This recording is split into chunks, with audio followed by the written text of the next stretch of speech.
God has put a dream inside you. It is yours and no one else. It declares your uniqueness. It holds your potential. Only you can give birth to it. ദൈവം നിങ്ങളുടെ ഉള്ളിൽ ഒരു സ്വപ്നം വെച്ചിരിക്കുന്നു. ഇത് നിങ്ങളുടേതാണ്, മറ്റാരുടേതുമല്ല. അത് നിങ്ങളുടെ അതുല്യത പ്രഖ്യാപിക്കുന്നു. അത് നിങ്ങളുടെ സാധ്യതകൾ നിലനിർത്തുന്നു.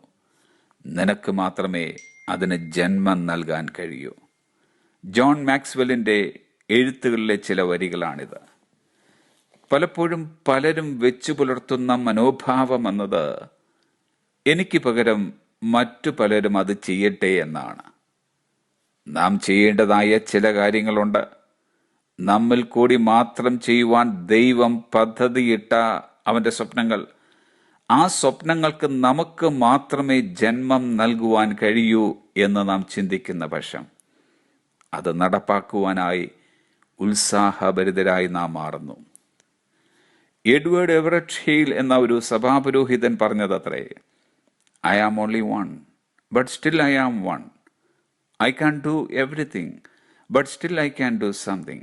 And because I can't do everything, I will not refuse to do the something I can do. ഞാൻ ഒരാൾ മാത്രം, എന്നിട്ടും ഞാൻ ഒന്നാണ്. എനിക്കെല്ലാം ചെയ്യാൻ കഴിയില്ല, എന്നിട്ടും എനിക്ക് എന്തെങ്കിലും ചെയ്യാൻ കഴിയും.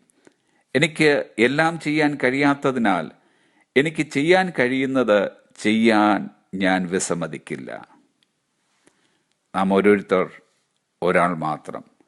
ആ ഒരാൾക്ക് പലതും ചെയ്യുവാൻ കഴിയും. കള്ളന്മാരുടെ പിടിയിൽ അകപ്പെട്ട് അർത്ഥപ്രാണനായി വഴിയരികിൽ കിടന്ന ആ മനുഷ്യനെ രക്ഷ ചെയ്തത് നല്ല ശമരിയാക്കാരനായ ഒരാളായിരുന്നു. ഇസ്രായേൽ നിരയെ വെല്ലുവിളിച്ചുകൊണ്ടിരുന്ന ഫെലിസ്ത്യ മല്ലനെ തകർത്ത് വീഴ്ത്തിയത് ദാവീദ് എന്ന ഒരാളും അവൻ്റെ കവണയിലെ ഒരു കല്ലുമായിരുന്നു. 25 ലക്ഷത്തിൽ പരം ഇസ്രായേൽ മക്കളെ മിസ്രൈമിലെ അടിമത്വത്തിൽ നിന്നും വിടുവിച്ചെടുക്കുവാനായി ദൈവം നിയോഗിച്ചയച്ചത് ഒരു കൂട്ടരെയല്ലായിരുന്നു, മോശ എന്ന ഒരാളിനെയായിരുന്നു. ലോകത്തിൽ നമുക്ക് ഓരോരുത്തർക്കും മാത്രമായിട്ടുള്ള ശുശ്രൂഷയുണ്ട്. പകരം വയ്ക്കുവാൻ കഴിയാത്ത ഒരു ശുശ്രൂഷ, ദൈവം നമ്മുടെ ഉള്ളിൽ മാത്രം നൽകിയിരിക്കുന്ന ശുശ്രൂഷ.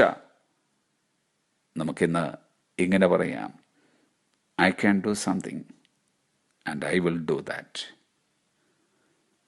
Have a blessed day.